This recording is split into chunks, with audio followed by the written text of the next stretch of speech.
मेरे प्यारे बच्चों, क्लास 9 में फिर से आप लोगों का एक बार स्वागत है। तो पिछले वीडियो में हम लोग क्लास 9 में 6.1 को सॉल्व कर चुके थे। तो चलिए बच्चों, अब हम लोग क्लास 9 में और आगे बढ़ते हैं। और आज हम लोग इस वीडियो के माध्यम से पढ़ने जा रहे हैं कि समांतर रेखाएं और तिर्यक रेखा।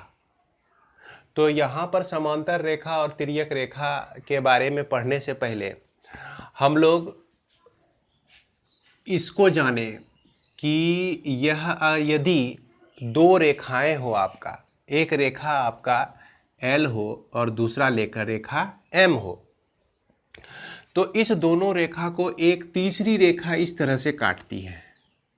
N जो रेखा है इसको इस तरह से काट देती है। तो यह इस रेखा को हम लोग तिर्यक रेखा कहते हैं। इसको क्या कहते हैं? तिर्यक रेखा कहते हैं। दो रेखाओं को एक तिर्यक रेखा काटती है। और बच्चों यहाँ ध्यान रखना है कि अभी हमने L और M को समांतर नहीं लिया है। L और M को समांतर नहीं लिया है।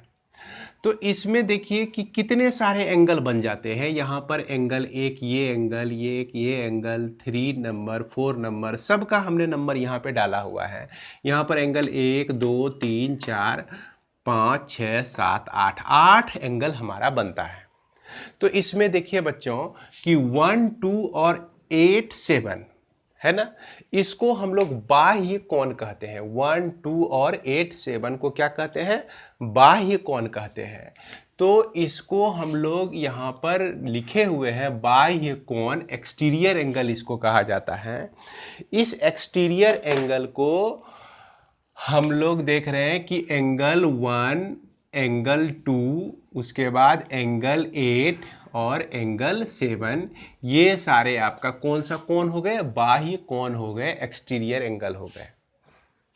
इसके बाद इसके अंदर देखिए 4 है, 3 है, 5 है, 6 है। तो यह जो एंगल आपका 4 बन रहा है, 3 बन रहा है, 5 बन रहा है और यह 6 बन रहा है, इसको हम लोग इंटीरियर एंगल कहते हैं, अंतः कोण कहते हैं। तो एंगल 4, एंगल 3, एंगल 5 और एंगल 6 को हम लोग कैसा कोण कहते हैं? अंतः कोण कहते हैं, इंटीरियर एंगल कहते हैं।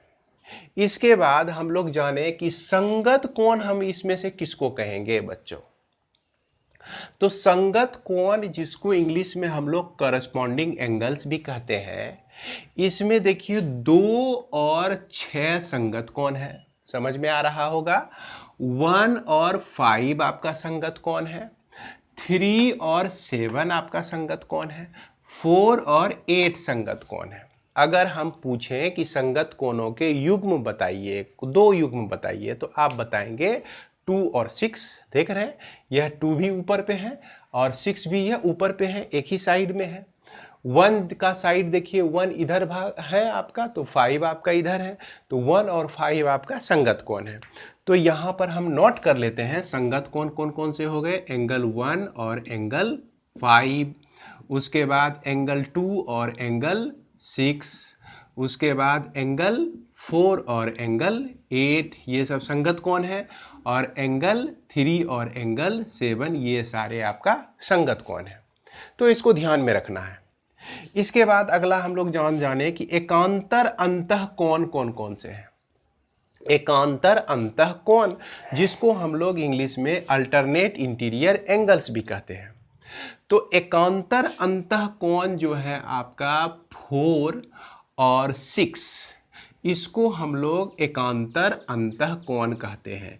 ये एंगल 4 हो गया और यह एंगल 6 है ना, देख रहे हैं, ये आपका इस साइड और ये आपका इस साइड। 3 और 5 जो है आपका एकांतर अंतः कोण है।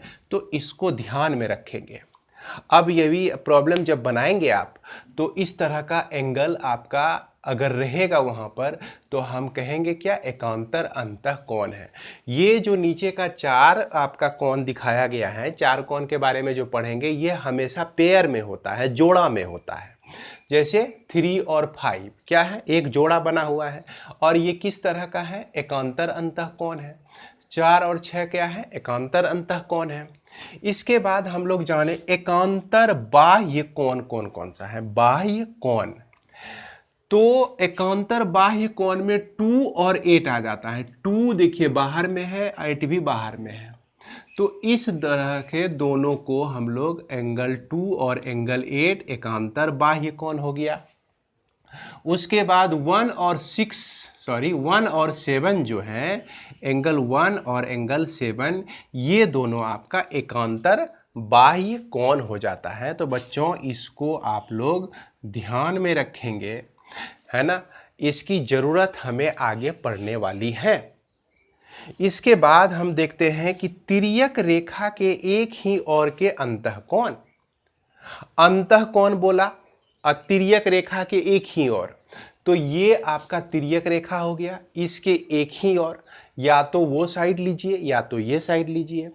तो ये साइड अगर लेते हैं इसमें अंतःकोण, तो 3 और 6 आपका अंतःकोण है ना, कौन सा आता है, 3 और 6।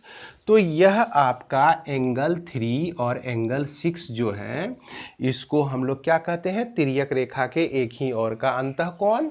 और उसके बाद यह एंगल 4 और एंगल 5 जो है, तो उसी तरह का एंगल हो जाता है।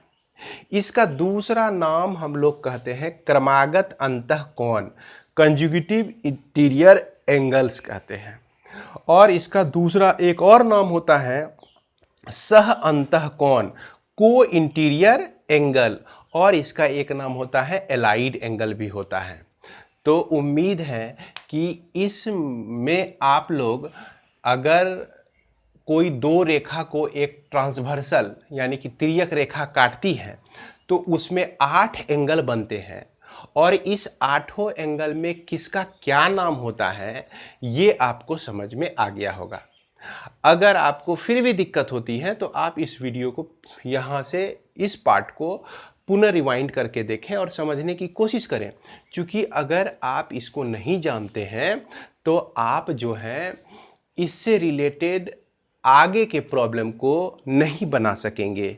इसीलिए मैं आप लोगों से यह आग्रह करूंगा कि इस पे जो कुछ भी लिखा हुआ है इसको कम से कम 1-2 बार लिखें और पूरी तरह से समझने की कोशिश करें, पूरी तरह से समझ लें, ताकि आगे के प्रॉब्लम को बनाने में दिक्कत नहीं हो।